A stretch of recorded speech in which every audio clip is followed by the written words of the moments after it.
Ketika PKS menyambung Partai Demokrat mendukung Anies 2024, maka tiket Anies maju untuk jadi bakal calon presiden 2024 sudah didapat tiketnya. Pasti membuat dua kelompok lainnya jadi tambah panik. Kelompok itu adalah kelompok Istana dan PDIP yang masing-masing punya rencana sendiri di tahun 2024. Kita tahu KIB yang isinya Golkar, PAN, dan P3 yang didukung Istana punya jagoan yang namanya Pak Ganjar. Sementara PDIP bisa mencalonkan sendiri, belum pede menampilkan calonnya jauh-jauh hari dari sekarang. Gerindra di sisi lain sangat pede. Dia posisinya di tengah Istana dan PDIP. Bisa ke PDIP, bisa ke KIB. Gerindra sejauh ini belum juga menyatakan positioningnya. PDIP sendirian sulit melawan koalisi perubahan. Sementara KIB perlu Gerindra. Sebenarnya selama ini mereka semua ada dalam pemerintahan. Namun di tahun 2024 agaknya masing-masing main dengan strategi yang lain. Sementara itu skenario apapun masih bisa dimainkan, termasuk tahun 2024 tersebut dibatalkan, tidak ada pilpres. Dengan risiko chaos tentunya.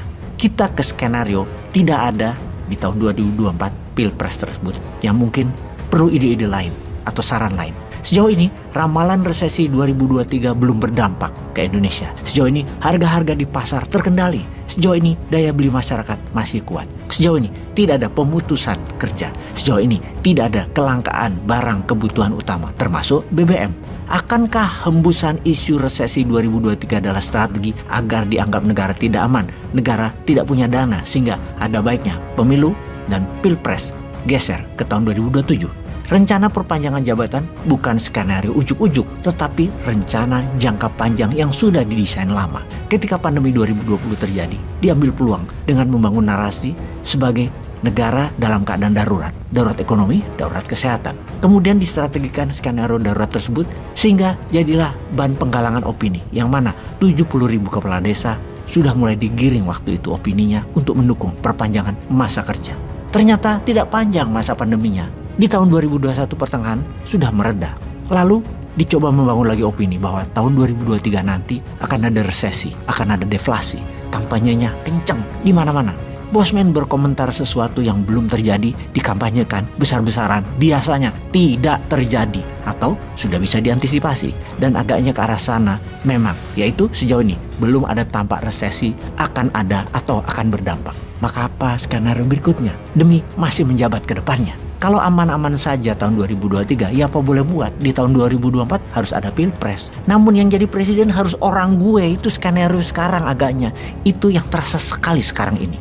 Salah satu strategi agar abadi menjabat atau orangnya Istana yang menjabat seterusnya, ada batu sandungan. Batu sandungan terkuat adalah Anies. Anies merupakan lawan berat yang harus tidak boleh jadi. Harus digembosin, harus jadi musuh bersama. Rasanya kalau langkah penggembosan itu terus-menerus dilakukan, pasti langkah Anies berikutnya adalah gak jadi nomor 1 rapopo, kejar nomor 2 gitu ya. Tapi kita harus tolong pejabat yang ingin menjabat selamanya tersebut ya. Kira-kira ya kita harus melakukan itu. Dengan menolong tersebut mungkin izin Santara bisa dijalankan lagi. Jadi informasi berikut ini bisa jadi skenario doomsday atau skenario hari kiamat untuk kelanggengan jabatan hingga minimum sampai tahun 2027. Skenario usulan Bosman ini bisa menjadi jabatan tambahan 3 tahun sampai 2027, dan setelah itu bisa tambah 3 periode sampai 2032. Dan ini semua agar persiapan Mas Gibran lancar. Di tahun 2024 bisa jadi gubernur Jawa Tengah, lalu kemudian di tahun 2029 gubernur Jakarta, sehingga ketika Pilpres 2032 Mas Gibran bisa mulus ke istana. Itu skenario cocok dan terbaik dan harus dibantu. Jadi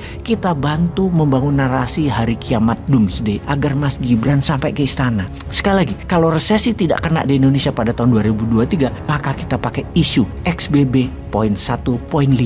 Pakailah infovirus ini agar terjadi ketidakamanan dan perlu penanganan segera. XBB lebih mematikan.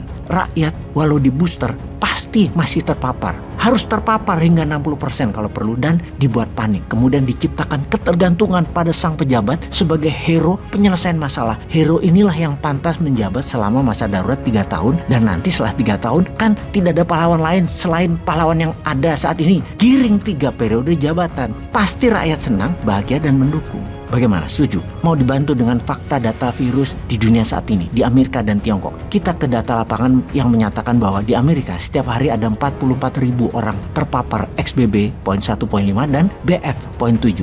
Data ini data di Amerika sejak 15 Januari hingga data kemarin tanggal 28 Januari 2023. Sejauh ini ada 5.302 pasien ICU di data dari NBC. Ini bertambah ngeri jika statistik dibandingkan angka keterpaparan di tahun 2020. Tingkat kematiannya adalah 44% meningkatnya. Wilayah yang terkena dampak saat ini di negara bagian Connecticut, Delaware, North Carolina, Texas, New Jersey, dan 5 negara bagian lain. Data ini dibanding peristiwa yang sama di tahun 2020, angkanya meningkat drastis, yaitu rata-rata di setiap negara bagian yang terpapar presentasinya meningkat 28%. Saat ini subvarian XBB sudah terdata di 25 negara di luar Tiongkok. Sementara di Tiongkok, selama 6 bulan ini yang berperang dengan Zero Covid Policy, akhirnya Tiongkok menyerah. Akhirnya dilepas masyarakatnya. Mungkin agar terjadi herd imunitas karena vaksin terbukti tidak efektif. Hingga keterpaparan saat ini di semua kota besar Tiongkok adalah 90% manusia terpapar dengan jumlah meninggal mendekati angka 160.000 orang setiap bulannya karena efek XBB ini. Jadi kita ingatkan kepada incumbent, XBB